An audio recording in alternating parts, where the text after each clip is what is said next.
The year is 1944. Spring is turning to early summer along the southern coast of England.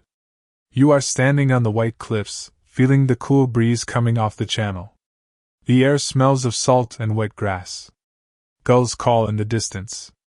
And if you were standing there, in those quiet weeks before June, you would have witnessed something that had never been seen before in all of human history.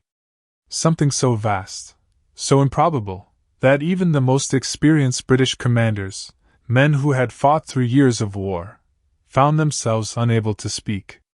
Tonight, we will walk slowly through those spring days of 1944. We'll stand beside the British officers on their harbor walls. We'll watch the convoys arrive.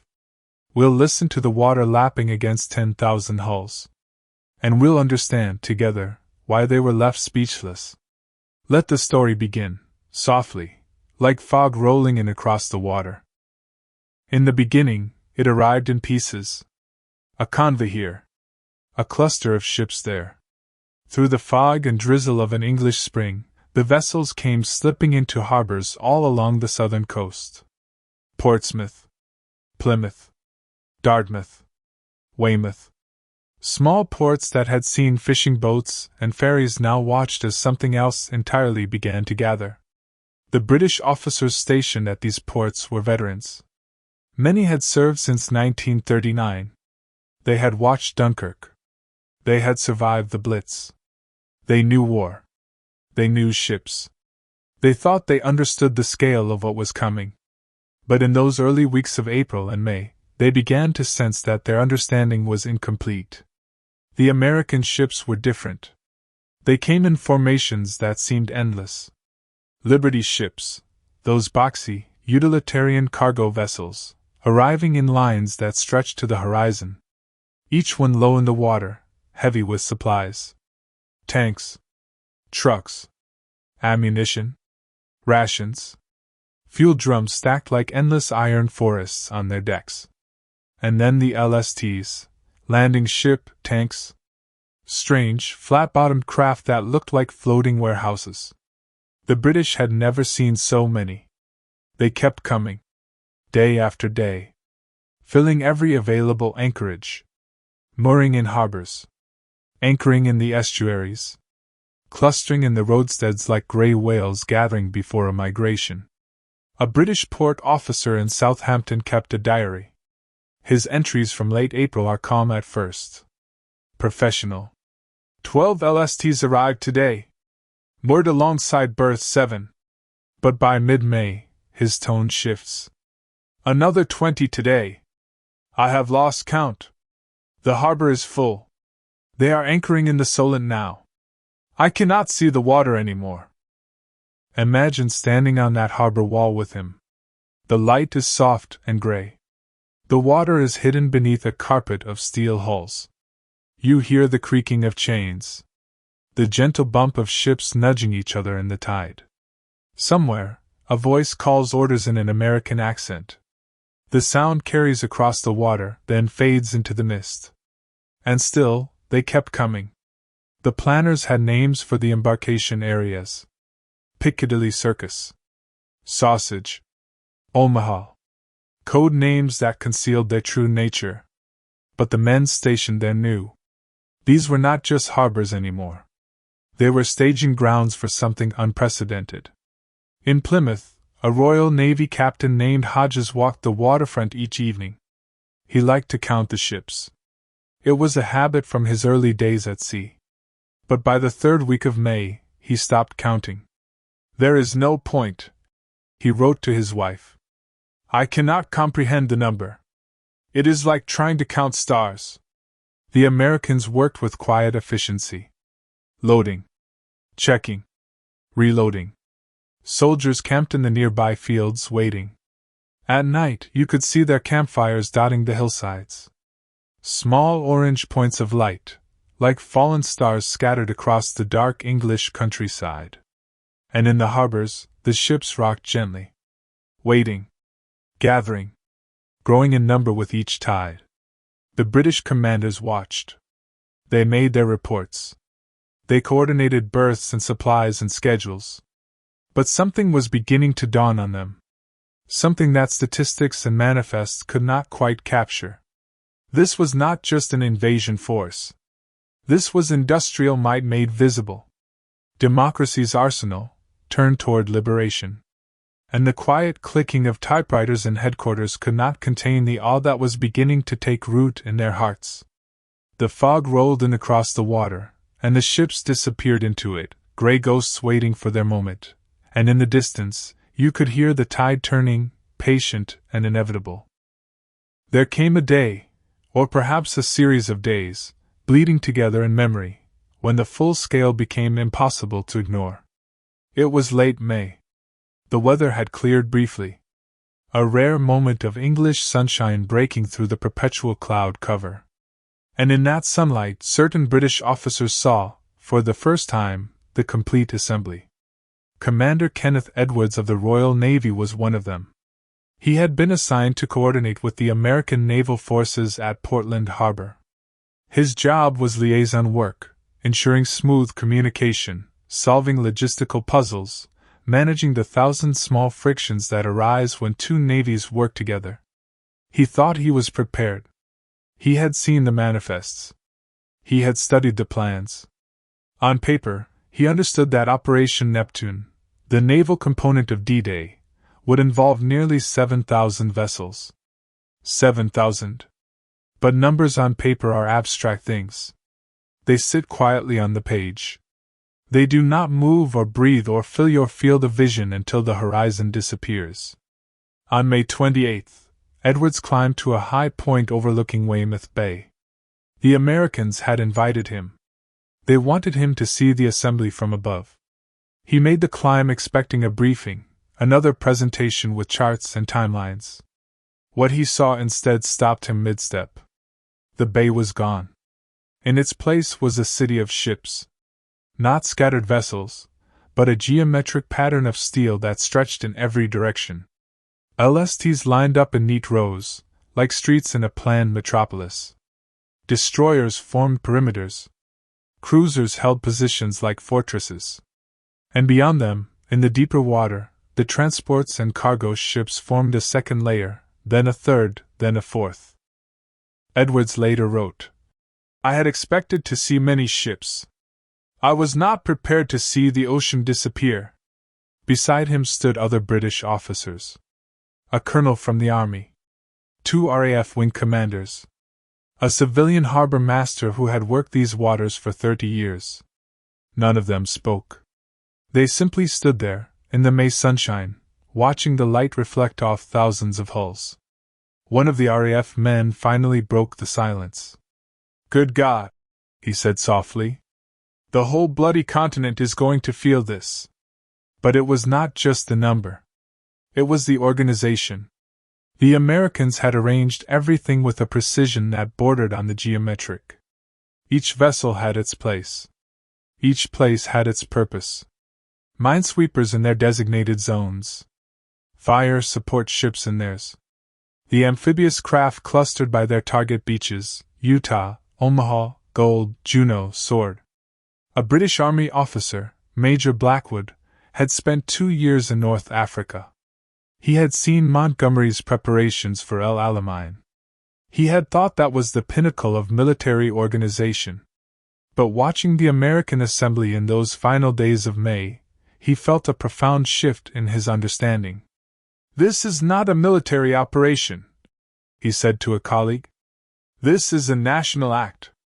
An entire society, transformed into an instrument of war." And perhaps that was what rendered them speechless. Not just the ships themselves, but what the ships represented.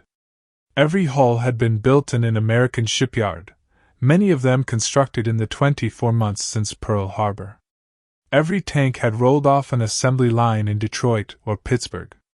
Every crate of ammunition represented the work of factory towns across a vast continent. Britain had fought for 5 years. They had endured. They had held the line. But they could not have built this. No nation in Europe could have built this. Only America, untouched by bombing, blessed with resources, driven by industrial momentum, could conjure an armada from nothing in the span of 2 years. The sun set over Weymouth Bay that evening, turning the water gold, and then orange, and then a deep twilight blue, and still, the ships waited, dark shapes against the gathering night, silent witnesses to the power of a distant republic, now fully awakened.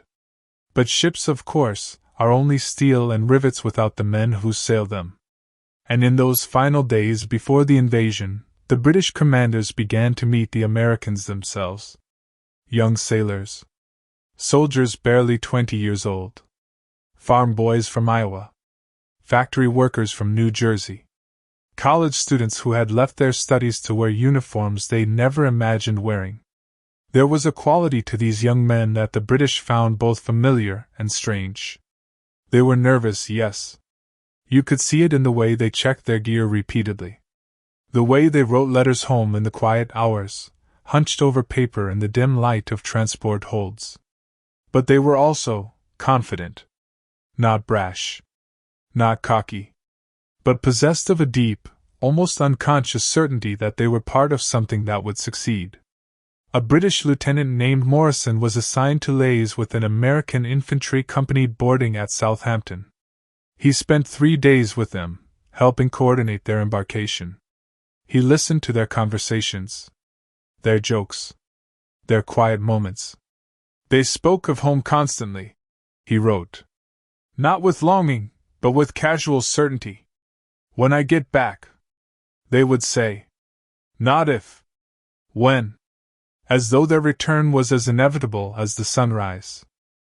Morrison found this both moving and slightly bewildering. British soldiers, after 5 years of war, had learned a certain fatalism. A soldier's future was uncertain. You hoped for the best. You did your duty. But you did not assume. These Americans assumed. Not out of ignorance, they knew they faced danger. But out of some deeper cultural instinct. A faith, perhaps, in progress. In the rightness of their cause. In the sheer momentum of their national will. And the British commanders, watching this, felt something complex. Pride, certainly, these were allies, brothers in arms. But also a kind of wistfulness. A recognition that this was a different kind of army, forged in a different crucible. One evening, a British brigadier named Hartley shared a drink with an American colonel in a requisition manor house near Portsmouth. The windows were blacked out. The room was lit by a single lamp. Outside, the rumble of trucks continued through the night, the endless logistics of preparation. Tell me, Hartley said, after his second whiskey, how did you do it? How did your country build all of this in 2 years? The American colonel, a man named Patterson from Oregon, thought for a long moment. I'm not sure we know ourselves, he said finally. We just started. And then we didn't stop. Every factory. Every shipyard. Every citizen doing something. You ask how we did it, and I think the answer is, we decided it needed doing, and then we did it. Hartley nodded slowly. He thought of Britain's factories bombed and rebuilt. Of rationing. Of the slow, grinding effort to maintain production while under siege. You were lucky, he said quietly. The ocean protected you. Yes, Patterson agreed. We were lucky. But we're here now. And we're going to finish this together. They sat in silence after that. 2 professional soldiers, from different worlds, joined by a common purpose. Outside, the preparations continued. Engines running. Men moving. The great machine of invasion turning slowly, inevitably toward its appointed moment. And in that quiet room, in the lamp's warm glow, both men understood something without saying it. This was the hinge of history. Everything that came before had led to this. Everything that came after would flow from what happened in the days ahead. The night deepened. The trucks rumbled past. And somewhere in the harbors, 10,000 ships rocked gently in the tide, patient as time itself, and the soldiers slept in their holds, dreaming of homes they would, indeed, see again. Among all the British commanders who witnessed the Armada, none were more profoundly affected than the naval admirals. These were men who had spent entire careers at sea. They knew ships the way a musician knows instruments. They understood tonnage and displacement and firepower not as abstractions but as lived realities. The sea was their domain. They were its masters. And yet, even they found themselves humbled. Admiral Sir Bertram Ramsay was the British naval commander for Operation Neptune. He was responsible for coordinating the entire naval operation, British and American vessels working as a single, unified force. He was, by all accounts, a meticulous planner, a perfectionist, a man who believed in preparation and discipline and the careful orchestration of complex operations. In the weeks before D-Day, he worked 18-hour days. He attended endless meetings. He reviewed plans and contingencies and backup plans for the contingencies. His staff marveled at his stamina, his attention to detail, his refusal to leave anything to chance. But there were moments, quiet moments, usually late at night, when Ramsay would leave his headquarters and walk down to the harbor. Alone. No aides. No staff officers. Just himself and the water and the ships. One of his subordinates, a young commander named Phillips, saw him once during these walks. It was past midnight. Ramsay was standing at the end of a pier, hands clasped behind his back, looking out at the darkened shapes of the Armada. Phillips approached quietly, intending to report something. But before he could speak, Ramsay said, without turning, "Do you know what I'm thinking, Commander?" "No, sir. I'm thinking that I have spent my entire life preparing to command fleets. And now, faced with the greatest fleet ever assembled, I find I can barely comprehend it." He paused. "It exceeds the imagination, even when you see it with your own eyes." They stood together in silence. The water lapped against the pilings.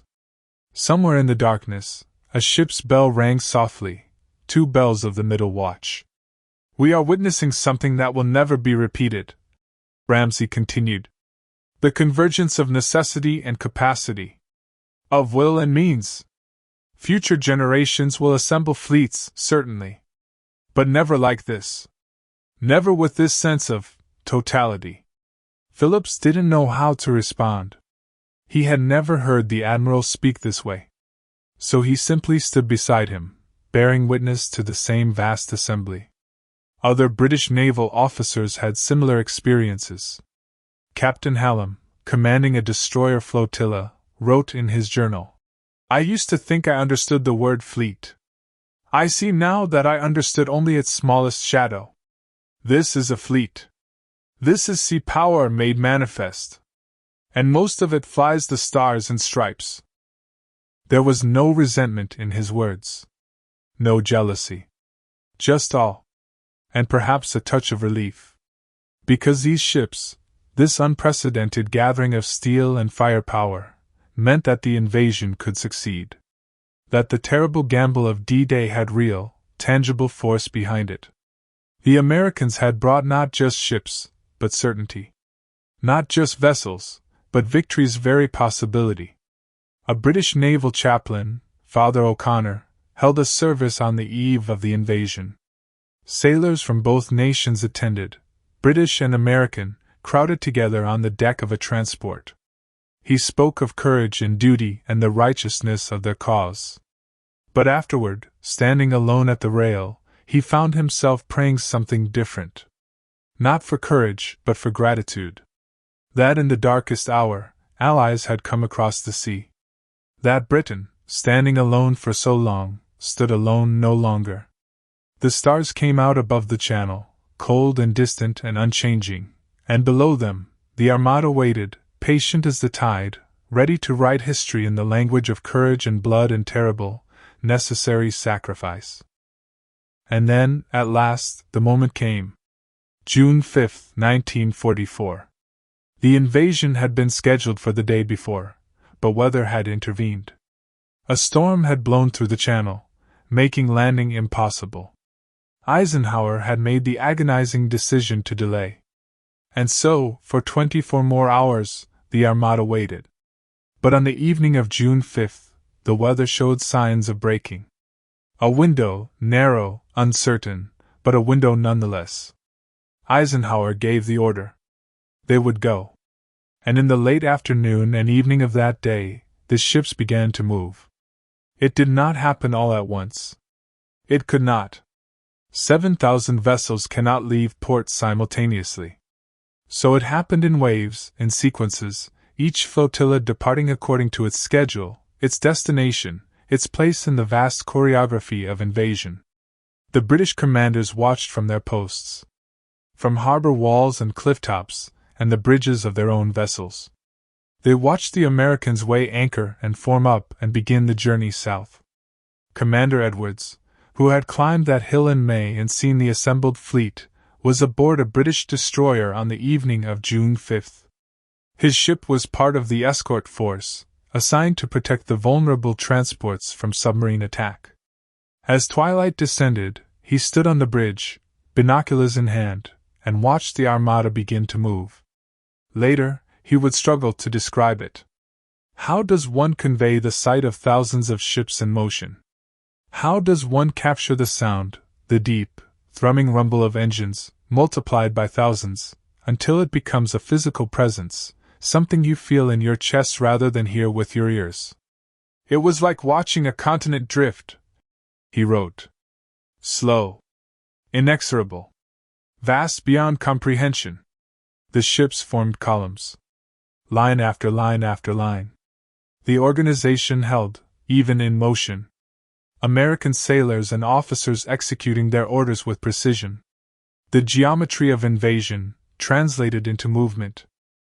A British harbor master in Portland stood at his window and watched the last transports depart. He had spent weeks managing their arrival, their loading, their preparation. And now they were leaving. The harbors that had been impossibly full were emptying. The great assembly was dissolving into purposeful motion. He poured himself a small glass of rum, a tradition among sailors. And he raised it toward the departing ships. A silent toast. For luck. For courage. For the men aboard those vessels, sailing toward beaches they had never seen, carrying the hopes of occupied Europe on their shoulders. The night deepened. The channel crossing would take hours. The ships moved through darkness, lights extinguished, navigating by instruments, and the faint glow of phosphorescence in their wakes. And on the English coast, the British commanders who had watched it all unfold, who had witnessed the arrival, the assembly, the preparation, and now the departure, found themselves alone with their thoughts. Major Blackwood, the officer who had compared it to a national act, wrote a letter home that night. "We have done our part," he wrote. "We have endured. We have held the line. But tonight I am grateful that we are not alone. That across the ocean, a mighty nation has awakened and sent its sons to stand beside us. Whatever happens tomorrow, we will face it together." The words were simple. But they carried the weight of 5 years of war. 5 years of standing. Of enduring. Of fighting on when hope seemed distant. And now, on this night of nights, the Armada sailed. The British commanders watched until the last ships disappeared into the darkness. The channel stretched empty before them. The stars wheeled overhead. The tide turned. And somewhere in the night, 10,000 vessels moved toward dawn, and the men aboard them settled into the rhythm of the crossing, checking their gear one more time, writing one more letter, saying one more prayer, as the English coast faded behind them and the French coast drew slowly, inexorably closer. Sleep well.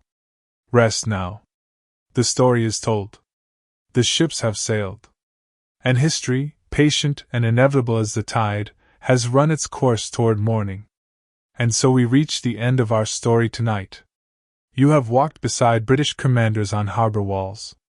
You have stood on cliff tops and watched the Armada gather. You have felt the weight of all that descended on men who thought they had seen everything war could show them. The D-Day invasion succeeded, as you know. Those ships, those young men, those vast preparations, they achieved what they set out to achieve. The beaches were taken. The foothold established. And from that foothold, the liberation of Europe began. But tonight, we have focused on a quieter moment.